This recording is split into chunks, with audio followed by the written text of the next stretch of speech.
நீங்கள் தவறவிட்ட எபிசோடுகளை இப்பொழுதே காணுங்கள் உங்கள் Tandivan.com மற்றும் Tandivan யூடியூப் சேனலில்.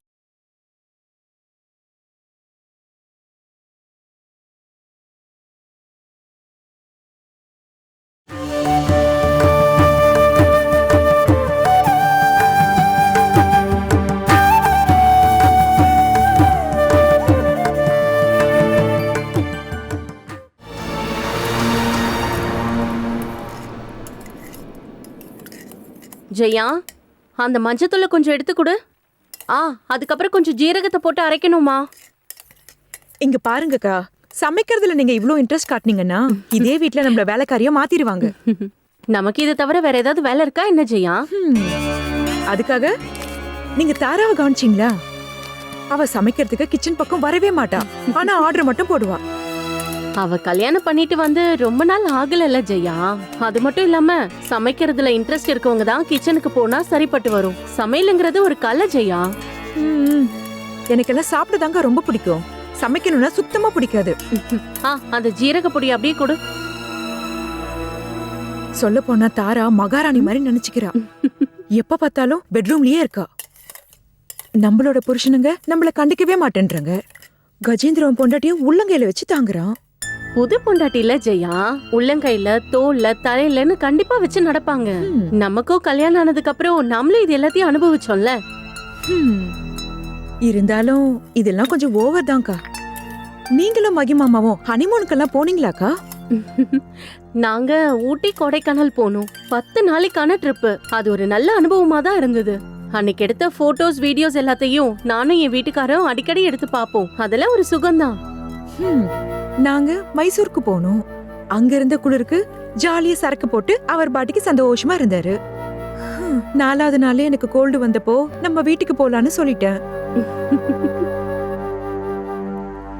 கஜேந்திரனும் தாராவும் துபாய்க்கு போறாங்க. 1 மாசத்துக்கான ட்ரிப்பு. மகிமாமா உங்ககிட்ட ஒன்னும் சொல்லலையாக்கா? ஹனிமூன் போறதுக்கு 5 லட்சம் ரூபாய் கடன் கேட்டிருக்காரு இந்த கஜேந்திரன் தம்பி. என்ன பண்ணலான்னு என் வீட்டுக்காரர் என்கிட்ட கேட்டாரு. விசாவும் டிக்கெட்டும் தாராவோட அப்பா தான் ரெடி பண்ணிருக்காரு. அப்படி இருக்கும்போது போயிட்டு வர செலவுக்கும் அவரே கொடுத்துருக்கலாம்ல. அதையும் வாங்கினா ஜித்துவோட தன்மானம் உடைஞ்சு போயிடும் இல்லையா? இருந்தாலும் நீங்க பணம் கொடுக்கறதா இருந்தா எதையாவது வாங்கிட்டு கொடுங்க அப்படின்னு நான் என் வீட்டுக்கார்கிட்ட சொல்லியிருக்கேன்.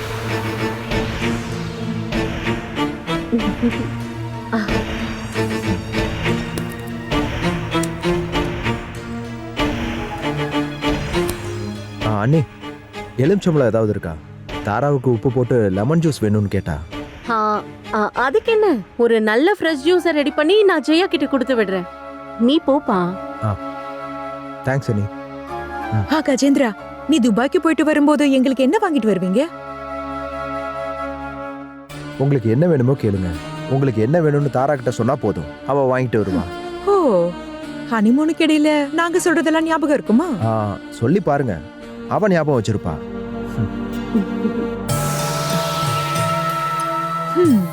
பொண்டாட்டி மேல என்ன ஒரு மதிப்பு. ஜெயா, அந்த வெஜிடபிள் பாக்ஸ்ல இருந்து 2 எலுமிச்சை பழம் எடு. சரிங்கக்கா.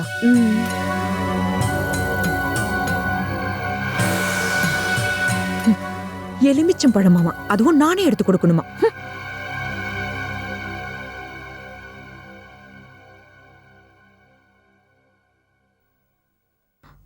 அம்மா, நீங்க ஏன் டீ குடிக்காம இருக்கீங்க? சக்கரை கம்மியா இருக்கா?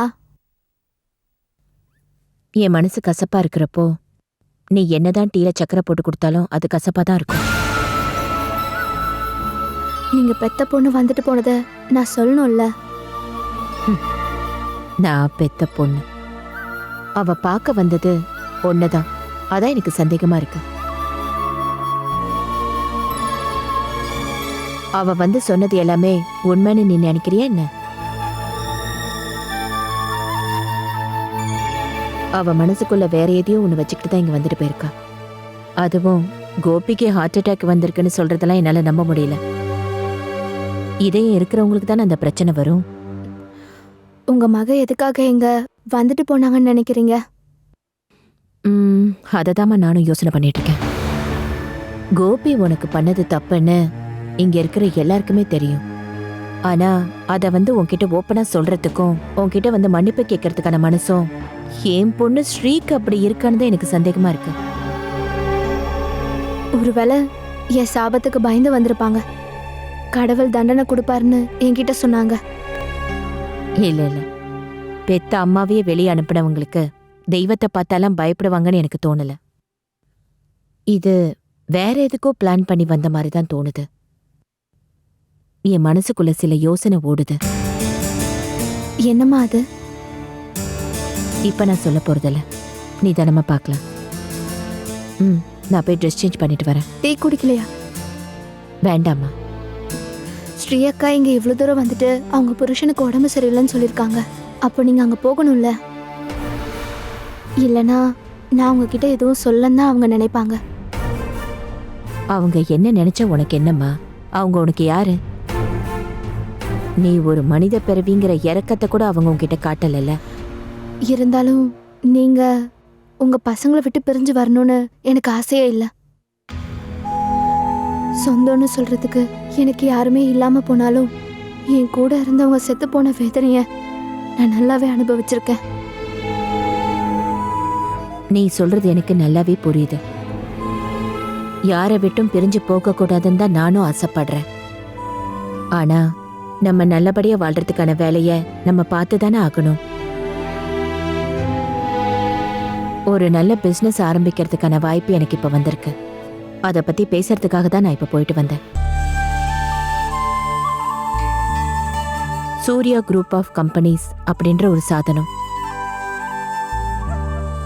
எங்களோட அவங்க ரொம்ப பெரிய ஆளா இருந்தாங்க.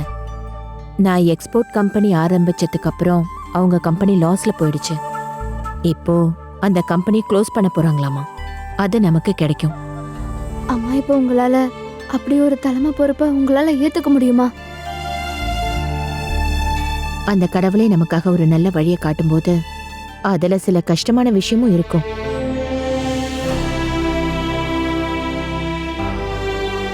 இது கண்டிப்பா நடக்குமா? யார் முன்னாடியும் தலை குனிஞ்சு நிக்காம நானும் நீயும் வாழ்ந்து காட்டணும்ல. சூர்யா குரூப் ஆஃப் கம்பெனி எம்டியான சுகுமாரனை எனக்கு தெய்வம் காமிச்சிருக்கு. நம்மளை அடிச்சு வெளியே துரத்தினவங்க நம்ம காலில் வந்து விழுவாங்க. நாம விழ வைக்கணும்.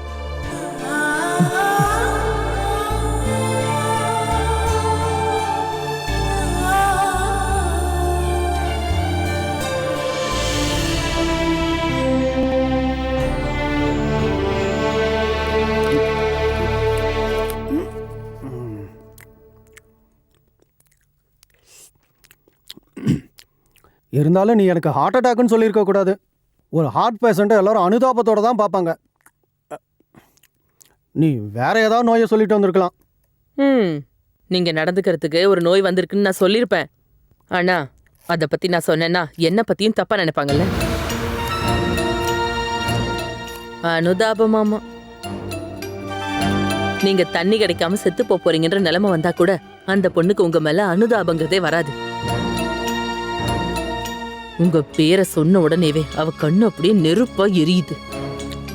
இத பாரு, அந்த பொண்ணை பத்தி இனிமே என்கிட்ட பேசக்கூடாது, புரியுதா? அவளை பார்க்க தான் நீ போறியான்னு உங்க அம்மாவை பார்த்து பேச சொல்லி தானே நான் உங்ககிட்ட சொன்னேன். ஒரு நயா பிசா கூட பிரயோஜனம் இல்லாத அந்த பொண்ணுகிட்ட போய் நீ சொல்லிட்டு வந்திருக்க. சே, இது அவமானம்னு சொல்லாம வேற என்னன்னு சொல்றது? எந்த அவமானமும் இல்ல. இப்போ இருக்கிற நிலைமையில உங்களுக்கு ஹார்ட் அட்டாக் வந்திருக்குன்னு மத்தவங்களுக்கு தெரியறது தான் நமக்கு நல்லது.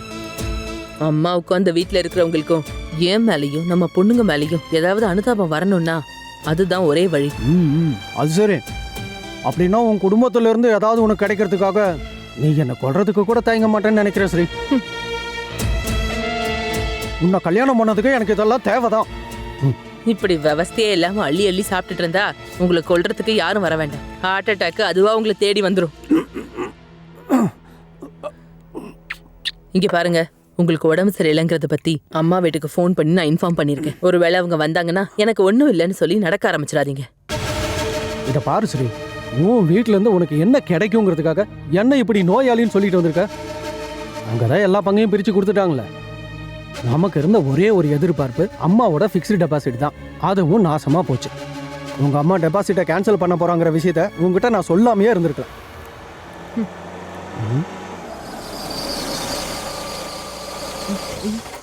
இது அம்மாவோட காராச்சே.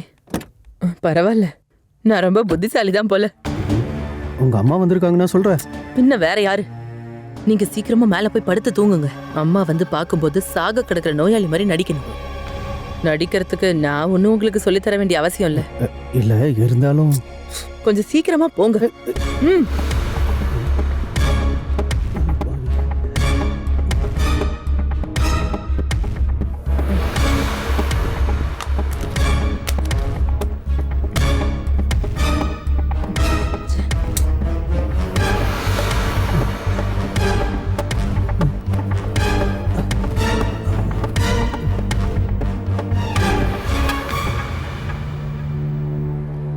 வாமா. நான் இங்கேயே இருக்கேம்மா. ஏமா அப்படி? உன்னை கடிச்சு சாப்பிட வந்த புலி இப்ப இங்க இல்ல.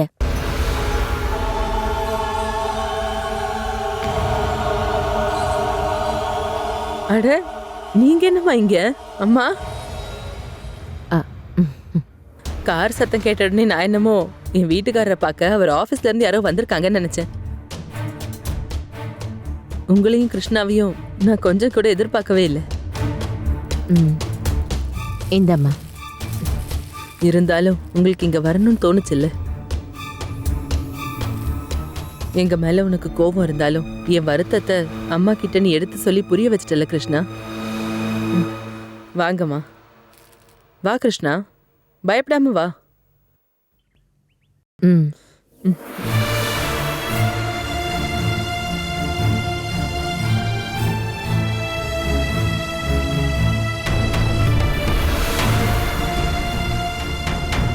உட்காருங்கம்மா. உட்காருமா. கோபிக்கு ஹார்ட் அட்டாக் வந்துருச்சுன்னு ஓ அண்ணனுங்களுக்கு ஃபோன் பண்ணி சொன்னியா? அவங்க கிட்ட சொல்லி என்னம்மா பிரயோஜனம்? இப்ப எல்லாரும் அவங்க உண்டு அவங்க ஃபேமிலி உண்டுன்னு தான் ஓடிக்கிட்டு இருக்காங்க. சொத்தை பங்கு பிரிச்சதுக்கு அப்புறம் சொந்தங்கள்லாம் பிரிஞ்சு போயிடுவாங்கன்னு இப்பதான் எனக்கு புரியுது.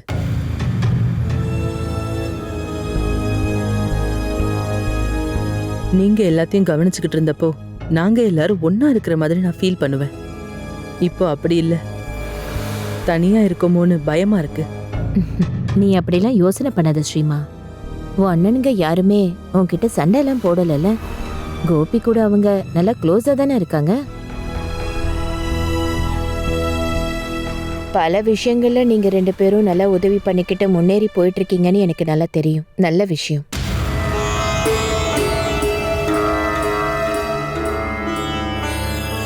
உங்க உறவு அப்படியே நீடிக்கட்டும். கோபிக்கு ஹார்ட் அட்டாக் வந்த விஷயம் அவங்களுக்கு தெரியணும். மகி அண்ணாக்கு ஃபோன் பண்ணி நான் சொல்லிட்டேம்மா. ஆனா இப்ப வரைக்கும் அவரை பார்க்க இங்க யாரும் வரல.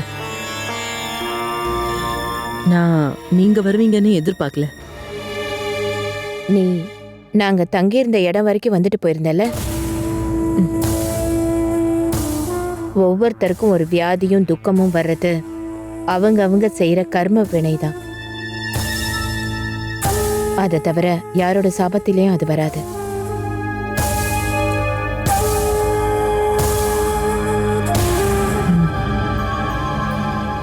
யாரா இருந்தாலும் சாபம் கொடுப்பாங்கல்லம்மா.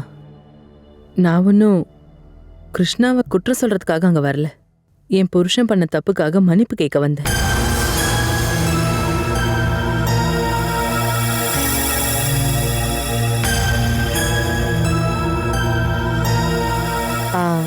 கோபி இப்ப எங்க இருக்காரு?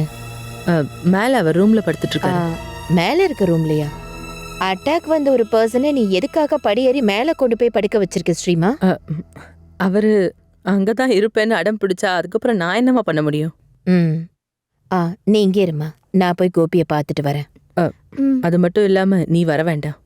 உன்னை பார்த்தா அவருக்கு பண்ண தப்பெல்லாம் ஞாபகம் வந்து அட்டாக் வந்துட போகுது. வாங்கம்மா.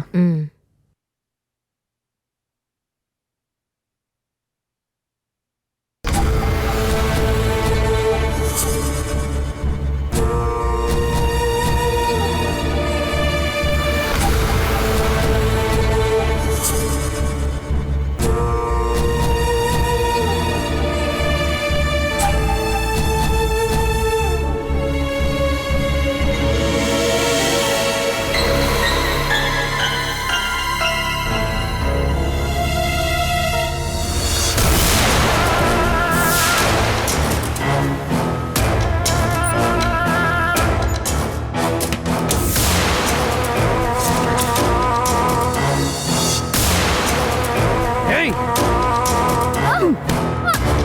ஓடி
ஏங்க நீங்க ஒன்னும் எழுந்திருக்க வேண்டாம். அம்மா புரிஞ்சுப்பாங்க. நீங்க மரியாதையை எழுந்துதான் காட்டணும்னு இல்ல. உங்களுக்கு ஹார்ட் அட்டாக்னு அம்மாக்கு தெரியும். உடம்ப கவனமா பாத்துக்க சொல்லி டாக்டர் சொல்லிருக்காரா இல்லையா? இருந்தாலும் அம்மா வந்திருக்கும் போது நான் அதெல்லாம் பரவாயில்ல கோபி. நமக்கு உடம்பு கஷ்டமா இருக்கிறப்போ டாக்டர் சொல்றதா தான் நம்ம கேட்கணும்.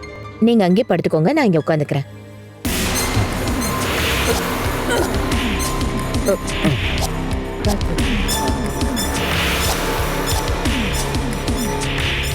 நீங்க கீழே இருக்கிற ரூம்ல படுத்து ரெஸ்ட் எடுத்திருக்கலாம் இல்லையா? 7 பிளாக்கு தானே இருக்குன்னு சொன்னேன். திடீர்னு மறுபடியும் நெஞ்சு வலி வந்துச்சுன்னா டக்குன்னு ஹாஸ்பிட்டலுக்கு போறதுக்கு கீழே தானே வசதியா இருக்கும்.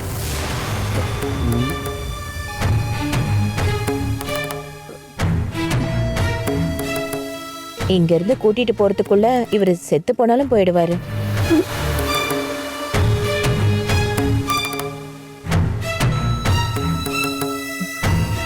ஐயோ அம்மா, நீங்க தேவையில்லாததெல்லாம் சொல்லி என் வீட்டுக்காரரை பயமுறுத்தாதீங்க. அவர் ஏற்கனவே ரொம்ப பயந்து போய் தான் இருக்காரு பாவம். ஏய், கோபியை பார்த்தா எனக்கு அப்படி தோணல ஸ்ரீமா. ஏதோ வயிறு நிறைய சாப்பிட்டுட்டு வந்து படுத்த மாதிரி தான் எனக்கு தோணுதுமா.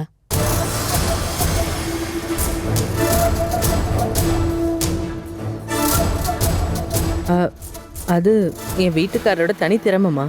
மனசுக்குள்ள என்ன இருந்தாலும் வெளியே காட்ட மாட்டாரு. நீங்க சொன்னது எல்லாமே சரிதான். உயிர் பிழைச்சு வந்திருக்கிற ஆள் தான் இங்க படுத்திருக்காருன்னு சொன்னா யாருமே நம்ப மாட்டாங்க தான். உண்மை சொல்லணும்னா எனக்கு இப்போ எந்த பிரச்சனையும் இல்லைன்னு தோணுது. ஆனால் கண்டிப்பாக ரெஸ்ட் எடுக்கணும்னு இவன் என்னை கட்டாயப்படுத்துகிறான். அதான்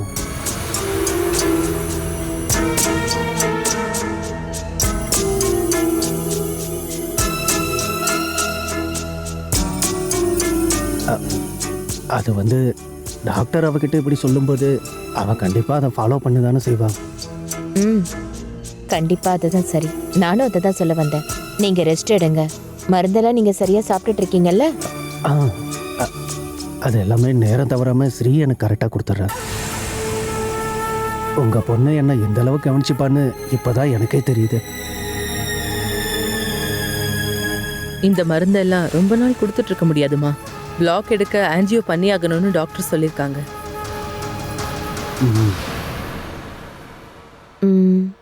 நீங்க எந்த டாக்டர் பாத்தீங்க?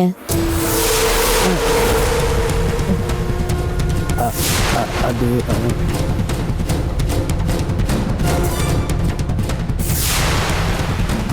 ஹார்ட்ல 7 பிளாக் இருந்தும் கூட இவ்வளவு தைரியமா உங்களை வீட்டுக்கு அனுப்பின டாக்டர் நான் பாராட்டியே ஆக்கணும் கோபி.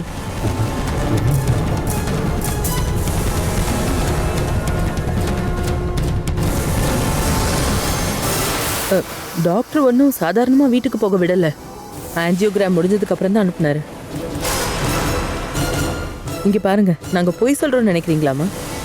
பைபாஸ் சர்ஜரியில பேர் போன டாக்டர் சுதர்ஷன் என் வீட்டுக்கார செக் பண்ணி கொடுத்த ரிப்போர்ட்ஸும் என் வீட்டுக்கார 2 நாள் ஹாஸ்பிட்டல்ல இருந்ததுக்கான பில்லு முதற்கொண்டு எல்லாமே என்கிட்ட இருக்கு. நான் உங்களுக்கு எடுத்து காட்டட்டா?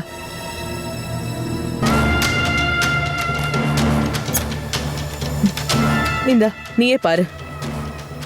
இங்க பாரு, நான் இதெல்லாம் பார்க்க விரும்பல ஸ்ரீமா.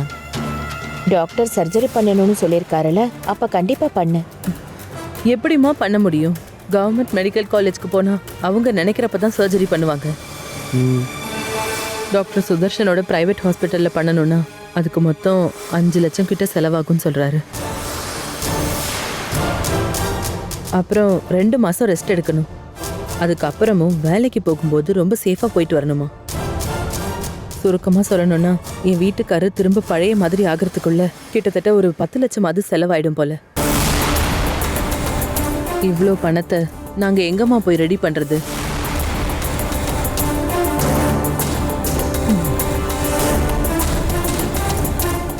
எனக்கு எந்த பிஸ்னஸோ வேலையோ இல்லைன்னு உங்களுக்கே தெரியும். இவரோட கவர்மெண்ட் வேலை மூலமா எங்களுக்கு ஏதோ வந்துட்டு இருந்துச்சு. அப்புறம் உங்க மூலமா கிடைச்ச சில சொத்துங்க இருக்கு, அதை நான் இல்லைன்னு சொல்ல மாட்டேன். ஆனா எங்களுக்கு 2 பொண்ணுங்க இருக்காங்கல்லம்மா. இதை பற்றி நீ எதுக்காக அம்மா கிட்ட சொல்லிட்டு இருக்க ஸ்ரீ? அம்மாவோட நிலைமை தான் நமக்கு தெரியும்ல, சரிதானே? ஆமா, என்னோட நிலைமை உங்களுக்கு நல்லாவே புரிஞ்சிருக்கு கோபி.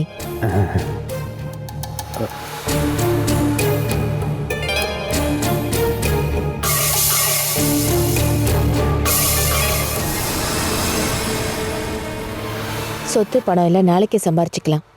முதல்ல இருக்கிற பணத்தை எடுத்து கோபிக்கு சர்ஜரி பண்ண பாரு. மத்ததெல்லாம் நம்ம அப்புறமா பேசிக்கலாம்.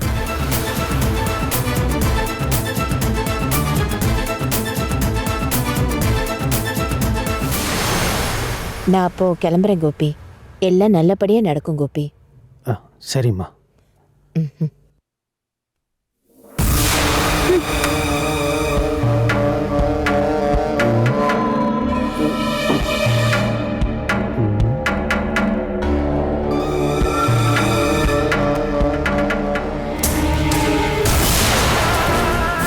நான் ஆஃபீஸ்லேருந்து கொண்டு வந்த ஃபைலை எடுத்து டாக்டர் சுதர்சன் செக் பண்ண ரிப்போர்ட்டு அப்படின்னு சொல்கிறான். உனக்கு இருக்கிற தைரியம் வேறு யாருக்குமே வராதுடி.